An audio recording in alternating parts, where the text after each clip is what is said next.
And lastly tonight, a special comment on why we are here. Half a lifetime ago, I worked in that now empty space behind me. And for 40 days after the attacks, I worked here again, trying to make sense of what happened and was yet to happen as a reporter.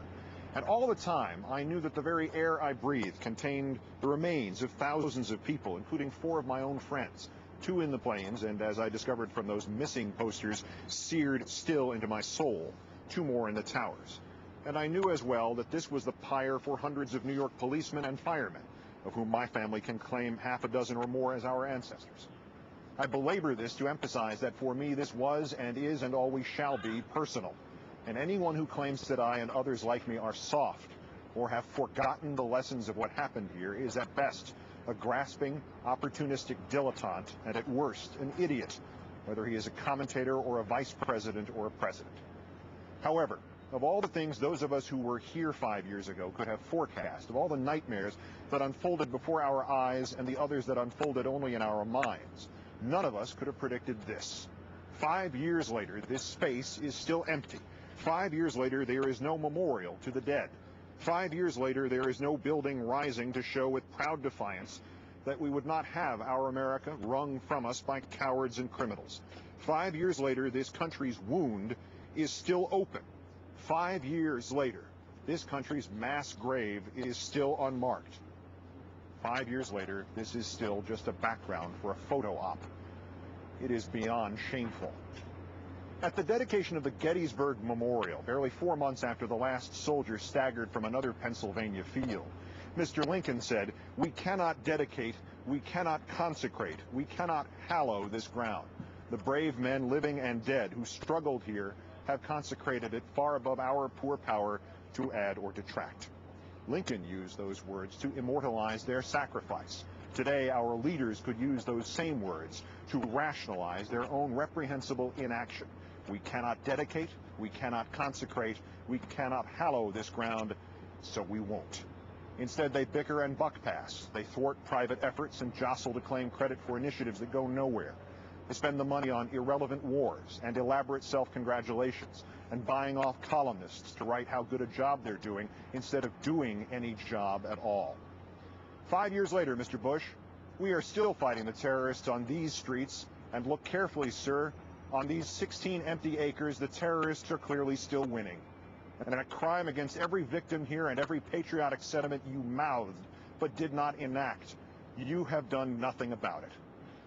And there is something worse still than this vast gaping hole in this city and in the fabric of our nation. There is its symbolism of the promise unfulfilled, the urgent oath reduced to lazy execution. The only positive on 9/11 and the days and weeks that so slowly and painfully followed it was the unanimous humanity here and throughout the country. The government, the president in particular, was given every possible measure of support. Those who did not belong to his party tabled that. Those who doubted the mechanics of his election ignored that. Those who wondered of his qualifications forgot that. History teaches us that nearly unanimous support of a government cannot be taken away from that government by its critics.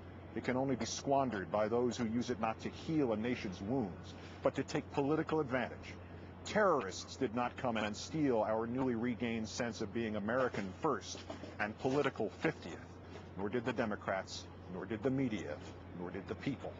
The president and those around him did that. They promised bipartisanship and then showed that to them bipartisanship meant that their party would rule and the rest would have to follow or be branded with ever-escalating hysteria as morally or intellectually confused, as appeasers, as those who, in the vice president's words yesterday, validate the strategy of the terrorists. They promised protection and then showed that to them protection meant going to war against a despot whose hand they had once shaken, a despot who we now learn from our own Senate Intelligence Committee hated al-Qaeda as much as we did. The polite phrase for how so many of us were duped into supporting a war on the false premise that it had something to do with 9/11 is lying by implication. The impolite phrase is impeachable offense. Not once in now 5 years has this president ever offered to assume responsibility for the failures that led to this empty space and to this, the current and curdled version of our beloved country. Still, there is a snapping flame from a final candle of respect and fairness. Even his most virulent critics have never suggested that he alone bears the full brunt of the blame for 9/11. Half the time, in fact, this president has been so gently treated that he has seemed not even to be the man most responsible for anything in his own administration. Yet what is happening this very night? A mini-series created, influenced, possibly financed by the most radical and cold of domestic political Machiavellis continues to be televised into our homes. The documented truths of the last 15 years are replaced by bald-faced lies. The talking points of the current regime parroted, the whole sorry story blurred by spin to make the party out of office seem vacillating and impotent, and the party in office seem like the only option. How dare you, Mr. President, after taking cynical advantage of the unanimity and love and transmuting both into fraudulent war and needless death, after monstrously transforming it into fear and suspicion and turning that fear into the campaign slogan of 3 elections, how dare you or those around you ever spin 9/11? Just as the terrorists have succeeded, are still succeeding as long as there is no memorial and no construction here at Ground Zero, so too have they succeeded and are still succeeding as long as this government uses 9/11 as a wedge to pit Americans against Americans. This is an odd point to cite a television program, especially one from March of 1960. But as Disney's continuing sellout of the truth and of this country suggests, even television programs can be powerful things. And long ago, a series called The Twilight Zone broadcast a riveting episode entitled "The Monsters Are Due on Maple Street." In brief, a meteor sparks rumors of an invasion by extraterrestrials disguised as humans. The electricity goes out. A neighbor pleads for calm. Suddenly, his car and only his car starts. Someone suggests he must be the alien. Then another man's lights go on. As charges and suspicion and panic overtake the street, guns are inevitably produced. An alien is shot. But then he turns out to be just another neighbor returning from having gone for help. The camera pulls back to a nearby hill where 2 extraterrestrials are seen, finally, manipulating a small device that can jam electricity. The veteran tells his novice that there is no need to actually attack, that you just turn off a few of the human machines, and then they pick the most dangerous enemy they can find, and it is themselves. And then in perhaps his finest piece of writing, Rod Serling sums it up with words of remarkable prescience, given where we find ourselves tonight.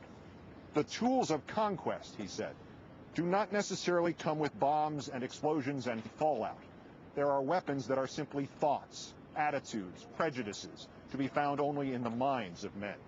For the record, he said, prejudices can kill and suspicion can destroy, and a thoughtless, frightened search for a scapegoat has a fallout all its own for the children and the children yet unborn. When those who dissent are told time and time again, as we will be, if not tonight by the president, then tomorrow by his portable public chorus, that he is preserving our freedom, but that if we use any of that freedom, we are somehow un-American. When we are scolded, that if we merely question, we have forgotten the lessons of 9/11. Look into this empty space behind me and the bipartisanship upon which this administration also did not build. And tell me this: who has left this hole in the ground? We have not forgotten, Mr. President. You have. May this country forgive you.